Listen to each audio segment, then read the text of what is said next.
Hi guys, Assalamualaikum and welcome back to another brand new video. চলেন আজকে চটপট করে আরেকটা ক্রাফটিং কাজ করা যাক। এই ওয়াল হ্যাঙ্গিংটা বানানোর জন্য আমি আগে ছোট করে কতগুলো রাউন্ড শেপের সার্কেল এঁকে নিয়েছি এবং এগুলোকে আপনি পয়সাও বলতে পারেন। সেই পয়সার শেপের জিনিসগুলো আগে ভালো করে কেটে নিয়েছি ক্যালেন্ডার থেকে শক্ত কাগজের এন্ড দেন নর্মাল রেগুলার কাগজ দিয়ে এগুলো একটার সাথে আরেকটা জোড়া লাগিয়ে দিয়েছি। এরকম করে প্রায় অনেকগুলো কাগজ আমি বানিয়ে নিয়েছি একসাথে এবং এবার এই সবগুলোকে একসাথে অ্যাসেম্বল করার পালা। সবগুলোকে আমি আমার ডিজায়ারের শেপ যেরকম ঠিক সেরকম ভাবে আগে সাজিয়ে নিব।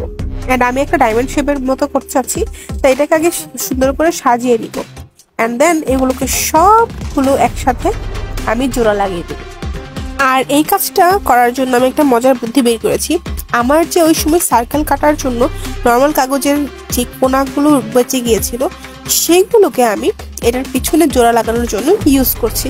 এতে করে আমার নতুন করে আর কোনো কাগজ ইউজ করা লাগেনি অ্যান্ড আমি ইজিলি খুব সুন্দরভাবে এর জন্য একটা জোগাড়ও ব্যবস্থা করে ফেলেছি। সবগুলোর আঠা খুব ভালোভাবে লেগে গেলে এরপর আমি এর জন্য প্রজাপতি বানানোর জন্য একটা কাগজে সুন্দর করে প্রজাপতি এঁকে এন্ড দেন সেটাকে আমি কাট করে নিব। এতে করে অ্যাট এ টাইম আমার অনেকগুলো প্রজাপতি একসাথে আঁকা হয়ে যাবে এন্ড কাট করা হয়ে যাবে।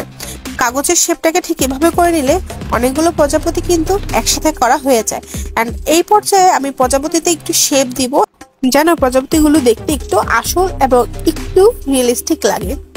আমাদের ভিডিওগুলো যদি আপনাদের কাছে ভালো লেগে থাকে তাহলে কিন্তু অবশ্যই লাইক এবং কমেন্ট করবেন এন্ড অবশ্যই অনেক বেশি শেয়ার করতে কিন্তু একদমই ভুলবেন না। এই পর্যায়ে আমি আমার এই ওয়াল হ্যাঙ্গিং এ কিছু স্ট্রাকচার অ্যাড করার জন্য পোস্টার কালার দিয়ে কিছু ডট এঁকে নিব এবং এটাকে যেন আরেকটু সুন্দর দেখা যায় তাই এখানে আরেকটু কিছু কারসাজি করব।